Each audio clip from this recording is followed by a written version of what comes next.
Okay. Maybe in my car. Okay, thank you.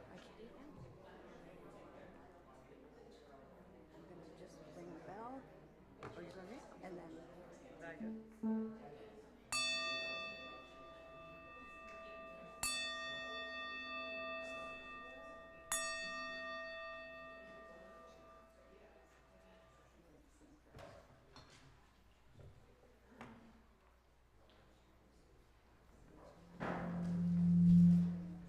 We're gonna sing together.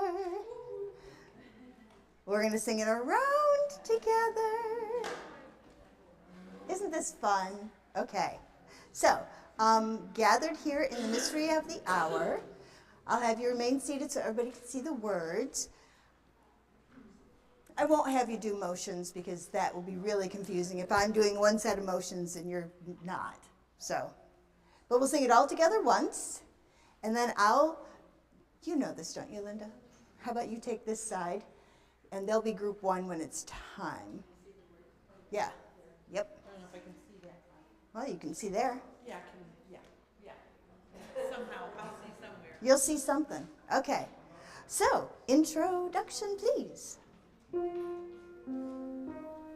All together, here we go. Gathered here in the mystery of the hour, gathered here in one strong body, gathered here in the struggle and the power, Spirit, draw near. I just had a thought. For those of you who read music, it's number 389 in the gray hymnal, if that would give you comfort. So then we'll sing it all together, 389. We'll sing it all together one more time, and then we'll break into a round. Here we go.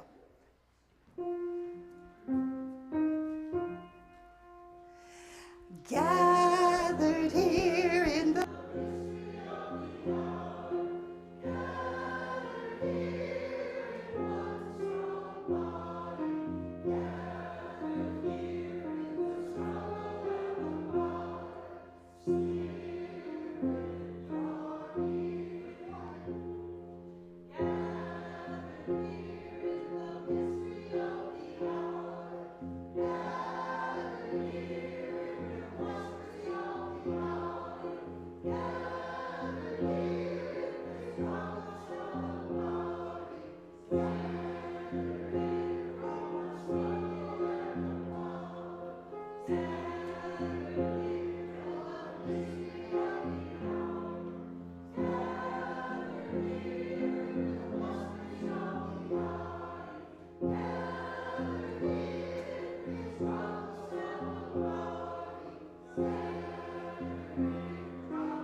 Good, you did. Very nice, thank you.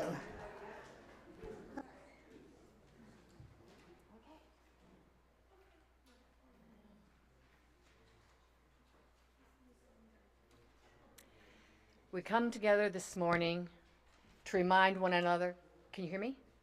Okay. To remind one another to rest for a moment on the forming edge of our lives, to resist the headlong tumble into the next moment until we claim for ourselves awareness and gratitude, taking the time to look into one another's faces and see their communion, the reflection of our own eyes, this house of laughter and silence, memory and hope, is hallowed by our presence here together. Welcome to the beloved community known as the UU Amherst. My name is Marlena Rice, and I have been a member of this church for about 40 years. And I raised my children in this church, and I still come. For those gathered in the chapel, I invite you to put your phones on airplane mode, or as we like to say it, worship mode, so that you and all may be fully present and free from distraction as well as freeing up bandwidth for those who are live streaming and are able to enjoy the service without disruption. Our song of intention this morning is found in the Gray Hymnal, number 128, For All That Is Our Life. The words will be projected up front. Please rise in body and spirit as we sing.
It is our custom when we gather to light a chalice.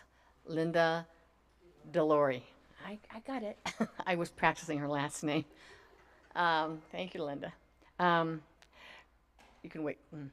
The chalice is a cup or vessel that symbolizes the gathered community. The flame represents the spark that each one of us brings to represent the light of truth, the warmth of community, and the fire of our commitment to bring more compassion and justice to the world.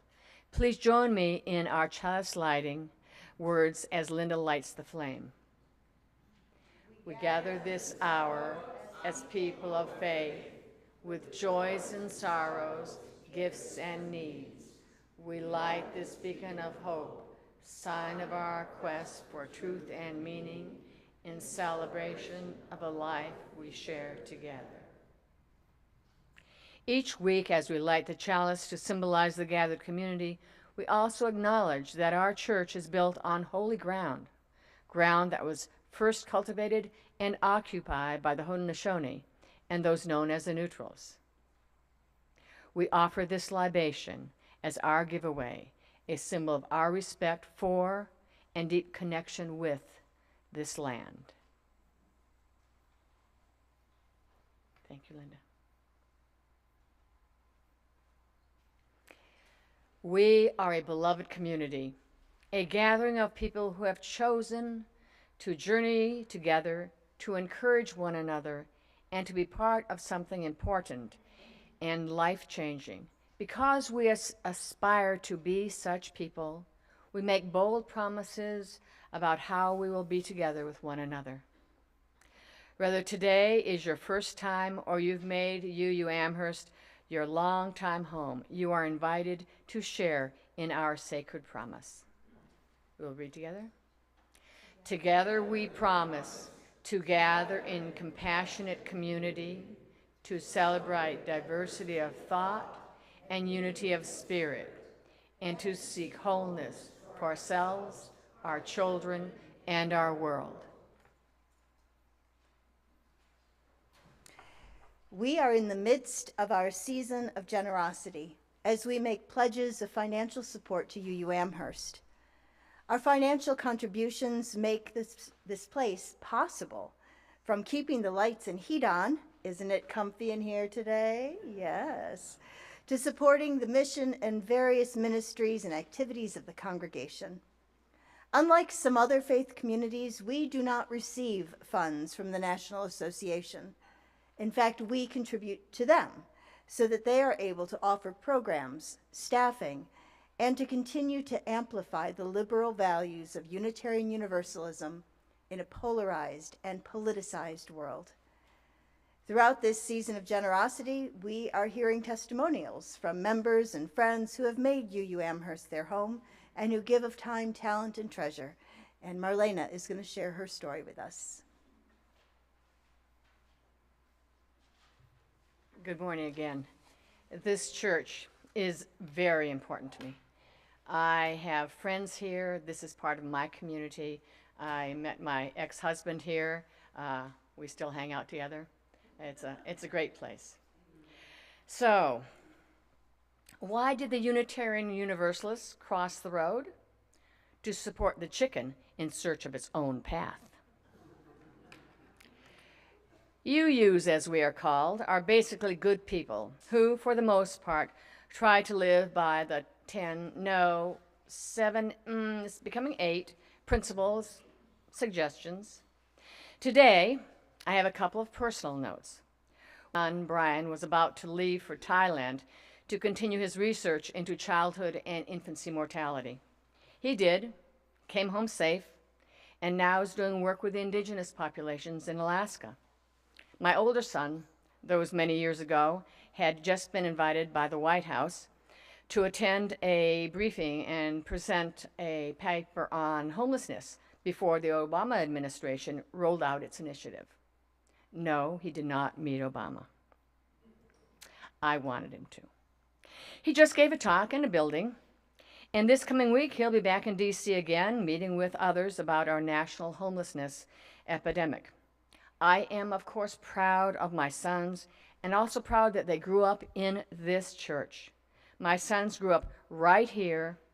They were in church plays, Halloween marches down the aisle, and both went to the Unitarian camp in Canada called Unicamp.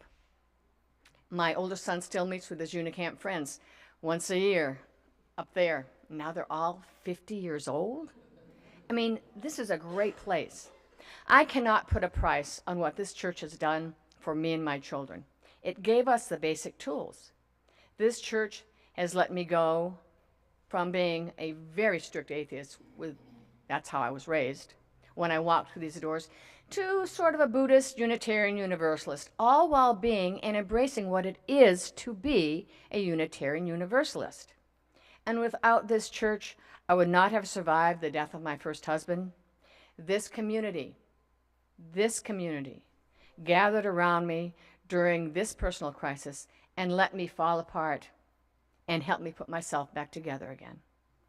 The principles and purposes are not suggestions, as the joke would imply, but rather these principles and purposes are guideposts, guidelines for leading a moral and just life. Years ago, I remember hauling stones from the old wall that was down by where our sign is now. It was along the street of our property, and it was far too close to the street when the town had decided to widen the road. It became one of those all-church projects to move these huge boulders. It was one of those many hands make like light work endeavors, and it was cold. And boy, were those stones heavy. It was so cold, we wore thick gloves, hats pulled down over our ears, and I worked alongside a former member, many of you may remember, Richard Terry. He at the time was 92 years old. He was a well-known physician, very well-known, and he had married one of our parishioners late in his life.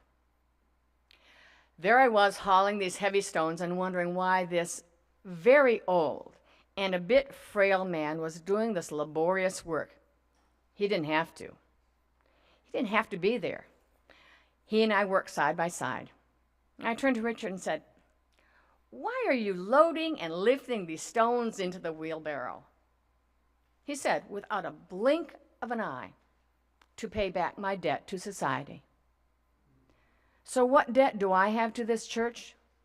What debt do you have to this church? Let's get personal. When I came through those doors 40 years ago, I found those doors open and the lights on and the heat going. I found a place for me, my children, and my late husband where we could come each Sunday and be transformed. We were not told what to think. We were asked to think. Think about the larger world, not just our own salvation. Our salvation, if there is such a thing, remember the atheist in me, I believe lies in how we treat each other and what we do in small ways and in large ways. I was at a SLUD meeting, that's S-L-U-U-D. This is short for St. Lawrence Unitarian Universalist District, of which we were a part, and Canada was also. Anyway, I was on this representing the religious education. At this meeting, I was talking to one of the presenters, and we were exchanging ideas, and I was boasting. I was boasting about being a foul-weather Unitarian. I told her I only came to church when the weather was foul, because when it was good, I wanted to be in my garden. She brought me up short with what she said next. She said, "These doors were open for you when you needed it." And she said they were open for me when I needed it. And I think it's important for us to show up for others. You never know who might walk through those doors and need you, need us. I was struck. I was changed. I realized I needed to do the same. I needed to show up in all the ways that I could. To paraphrase Lincoln, it is for us, the living members of this church, rather to be dedicated here to unfinished work of the earlier members who sacrificed and mortgaged their homes, yes, they did, to purchase this property, so we, the current members and friends of this church, have a place to come and do the good works which we are called to do. Good works which include visiting the sick and elderly, fighting for economic justice, building great gardens, providing non-perishable food for the needy, moving stone walls, washing dishes after services, or celebrations like the witch dance that happened a little over a week ago. These doors were open for me and for you because folks before us gave of their time, talents, energy, and yes, money. We usually call this time, talents, and treasure, but I want to use the word money to keep this place going. So no matter what path you are on, this church is here to support you, to support me, to support us. And we must support it with our time, our effort, energy, and money. Please join me in our campaign and pledge to support yourselves, your friends, our children, our mission, and the good works of this church. Thank you.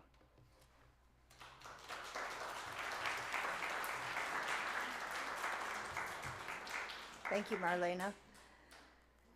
So in case you're interested, there are pledge forms in the lobby on the, I guess it's a coffee table, the low table by the beautiful wall tapestries. And there's a box there where you can then put it in.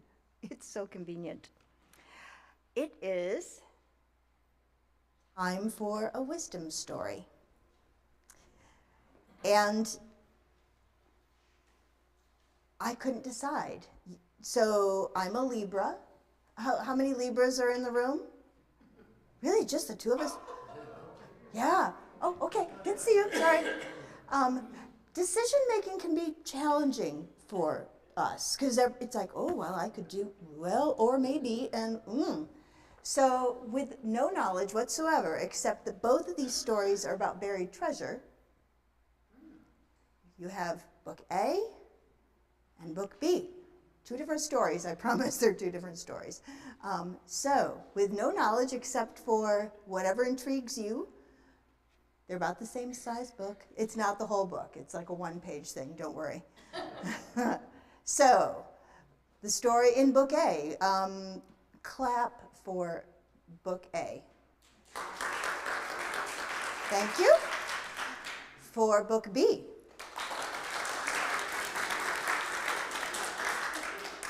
It sounded like y'all are Libras. Let's try it again. A. Oh. B.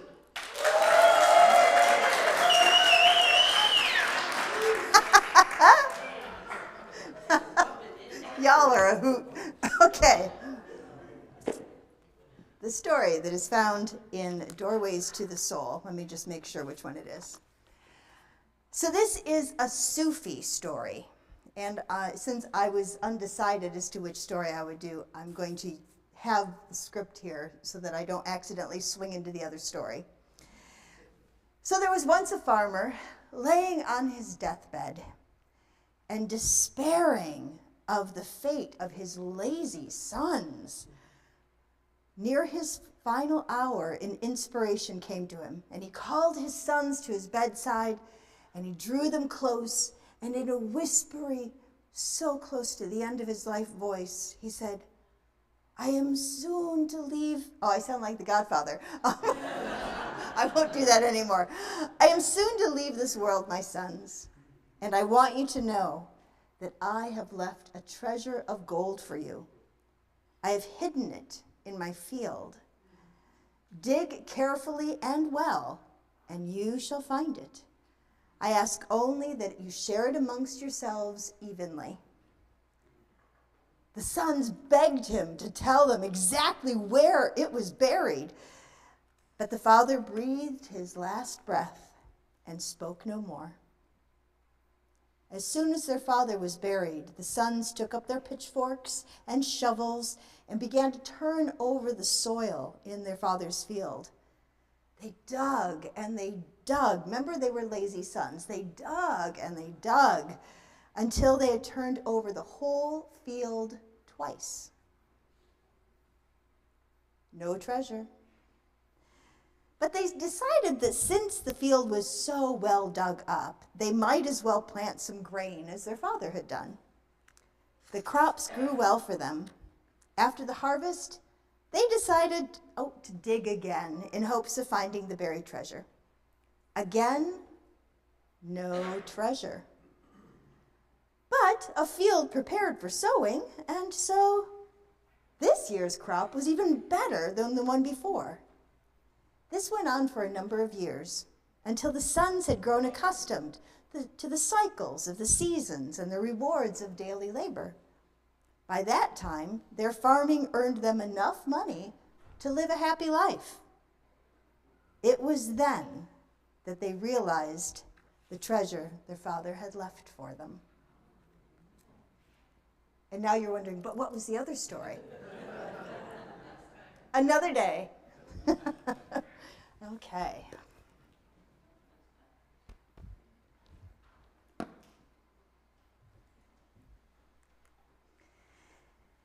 Each week we bring our whole selves into this sacred time.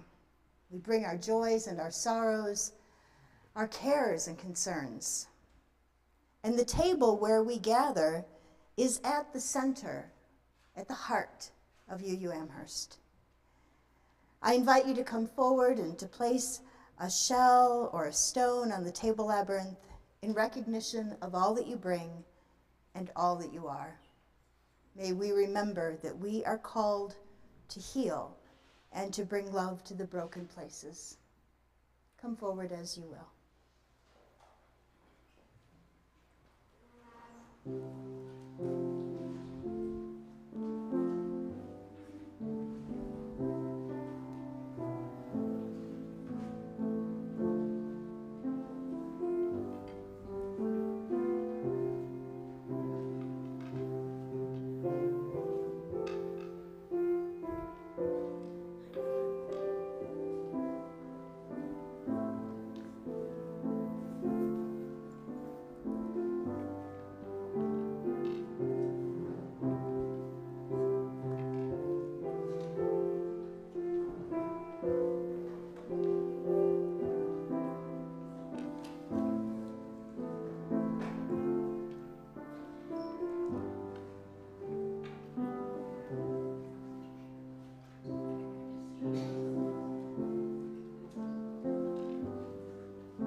hold in our hearts all who are impacted by the violence and conflicts around the world.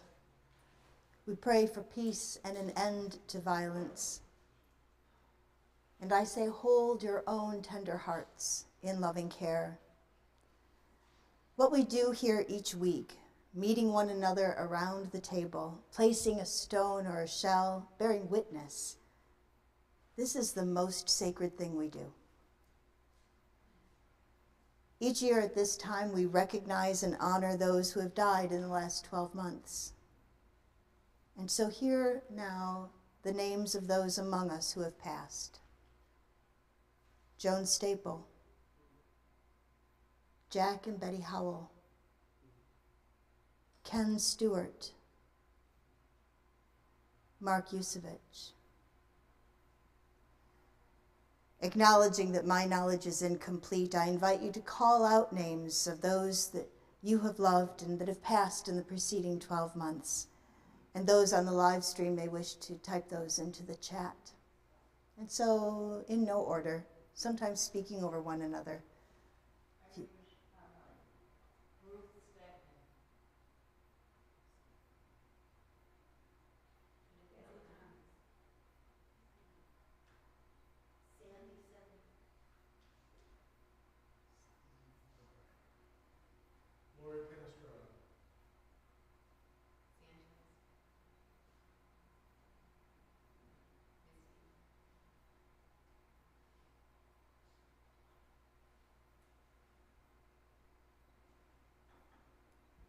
In the passing of the seasons, we remember them.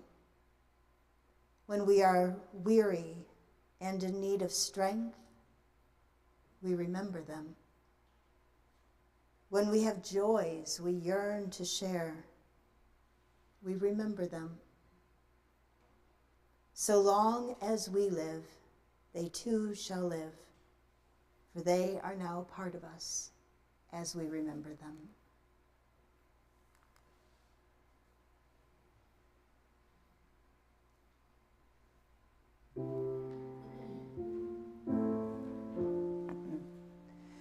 May I be filled with loving kindness.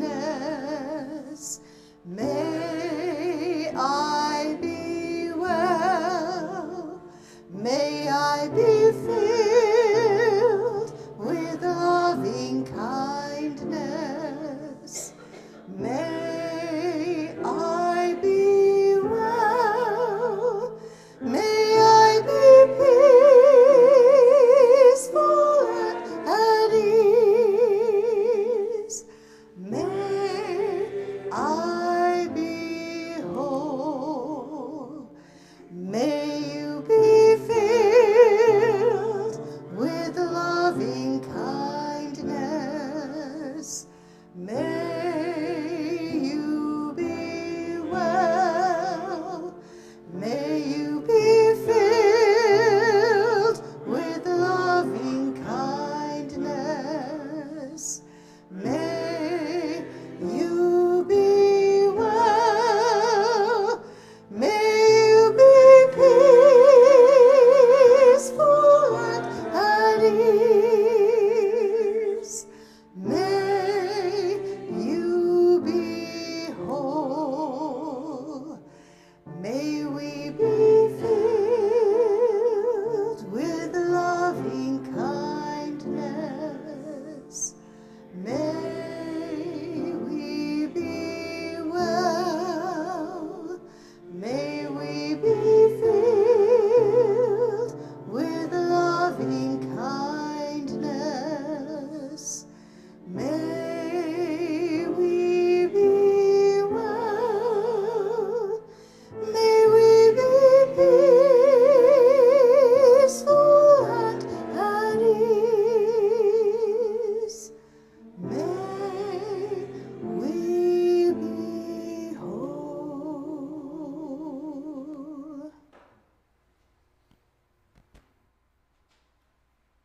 And now I'm going to call up Ron Palmere with a word about hearts and hands.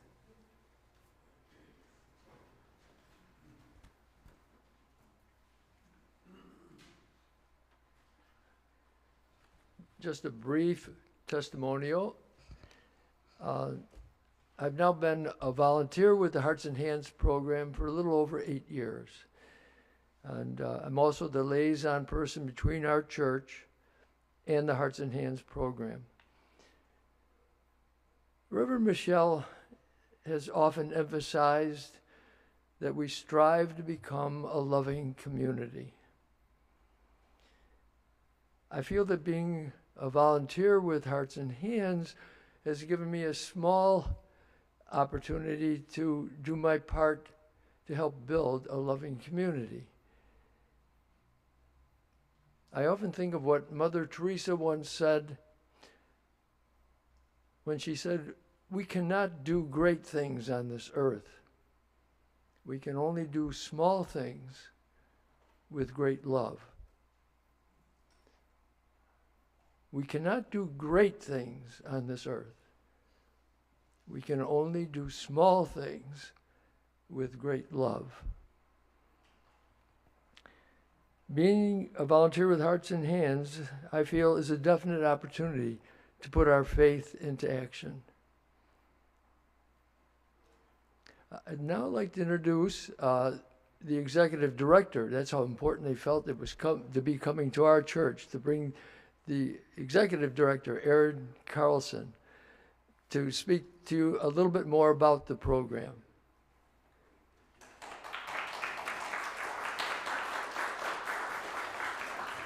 Well, I'm excited to be here. We have such a really strong partnership with UU Amherst.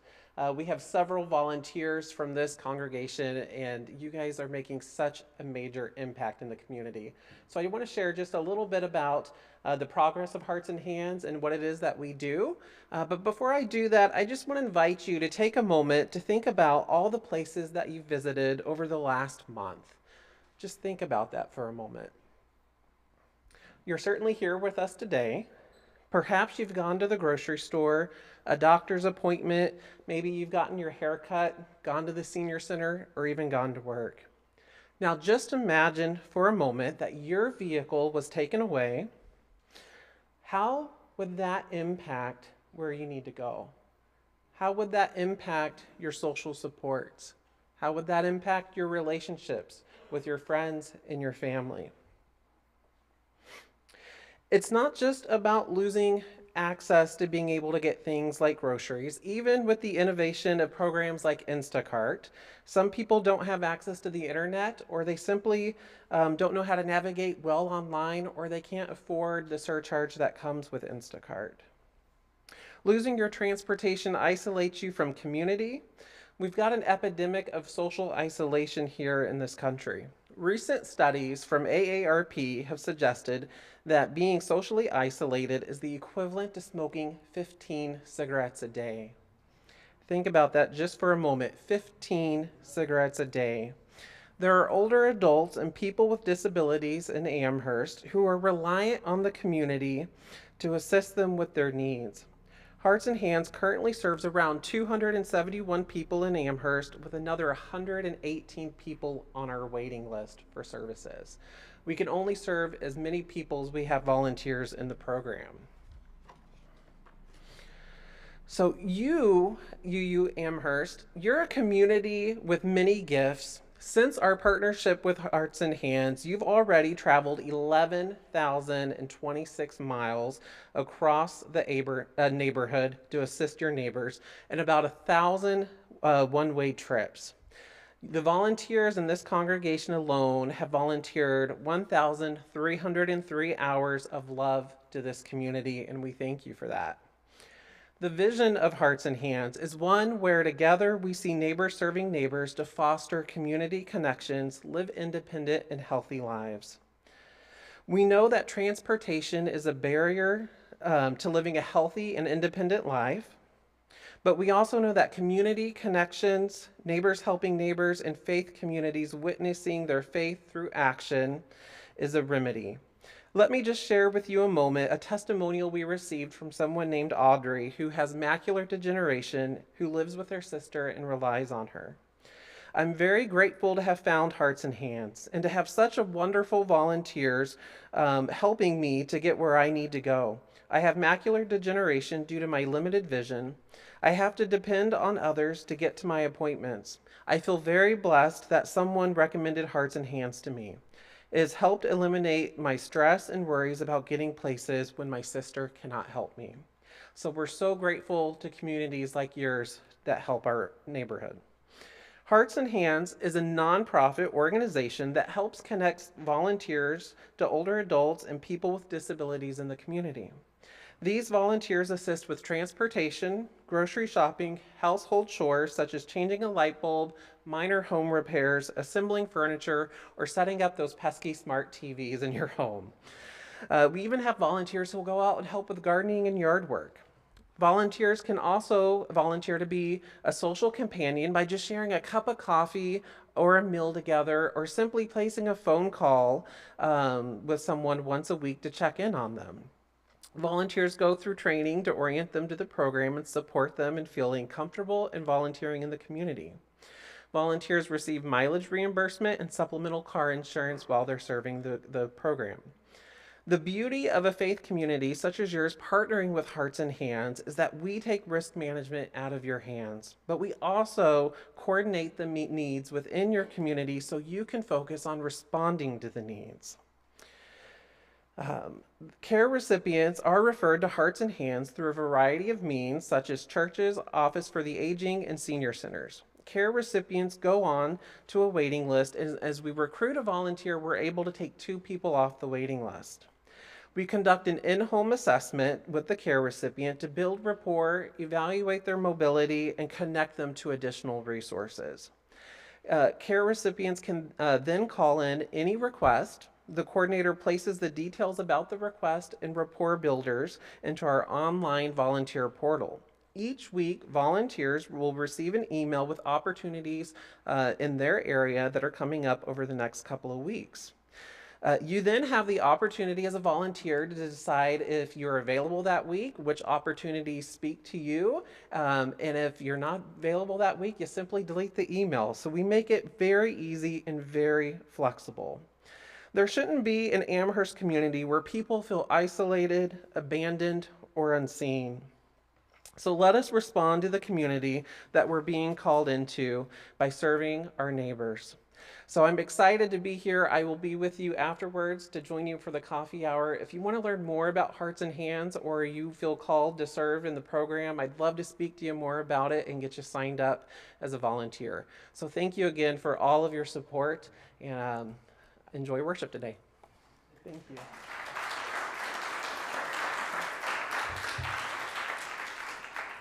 So we will be sharing the offering with Hearts and Hands throughout the month of November. It's super easy to contribute. Make checks to UU Amherst with Hearts and Hands in the memo line, or cash would go into an envelope that says Hearts and Hands all month. So we can help you make it easy.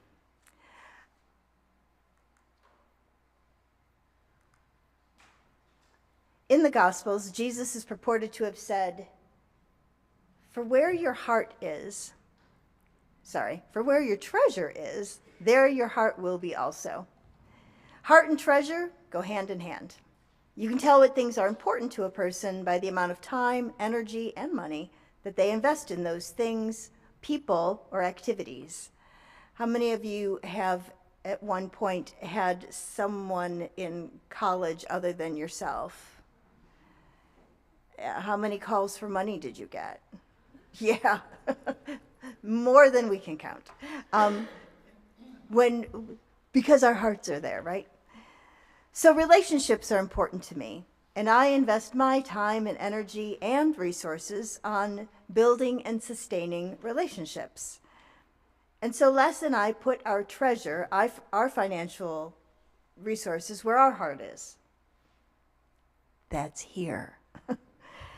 We also put other treasures in this place beyond our financial resources, our time, Les's expertise, wonder, and imagination, because these treasures are a little harder to quantify. So let's say something about treasures.